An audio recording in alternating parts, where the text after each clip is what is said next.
Hello बच्चों, let's read the question. In a रीजन a uniform electric field and uniform magnetic field are present and they are in same direction. A charged particle of charge minus 2e and mass m is projected with velocity v in the direction of field. Which of the following option is correct? A. The charged particle will turn to its right. The charged particle will turn to its left. C. Charged particle will move on a circular path with constant speed. And the magnitude of velocity of charged particle will decrease initially. Now to answer this question, first we will discuss here the key concept, and here the key concept will be Lorentz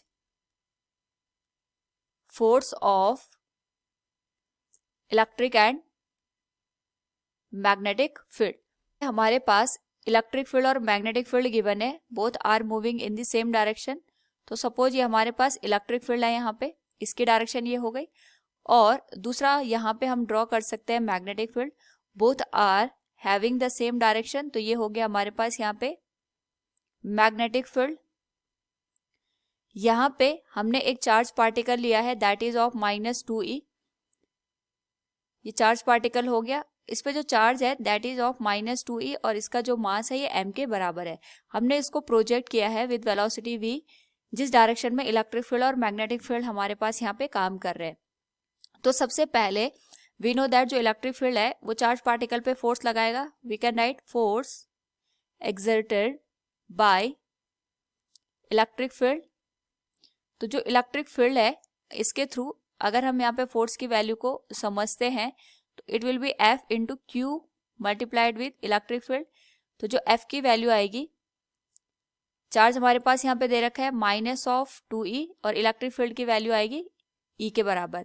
तो यहाँ से हम देख सकते हैं कि हमारे पास जो इलेक्ट्रिक फील्ड है उसमें हमने नेगेटिव चार्ज को यहाँ पे रखा है. तो हम एक तरीके से ये समझ सकते हैं जो इलेक्ट्रिक फील्ड की डायरेक्शन होती है हमेशा पॉजिटिव से नेगेटिव की साइड होती है.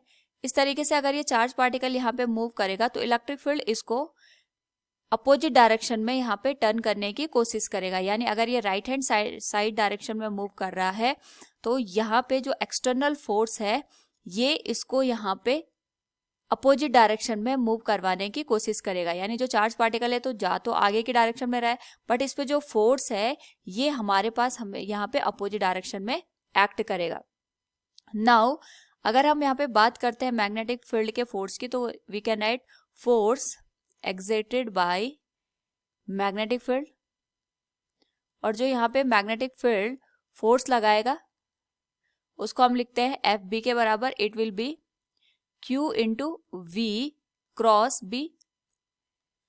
तो यहाँ पे जो हमारे पास चार्ज पार्टिकल है इट इज -2e.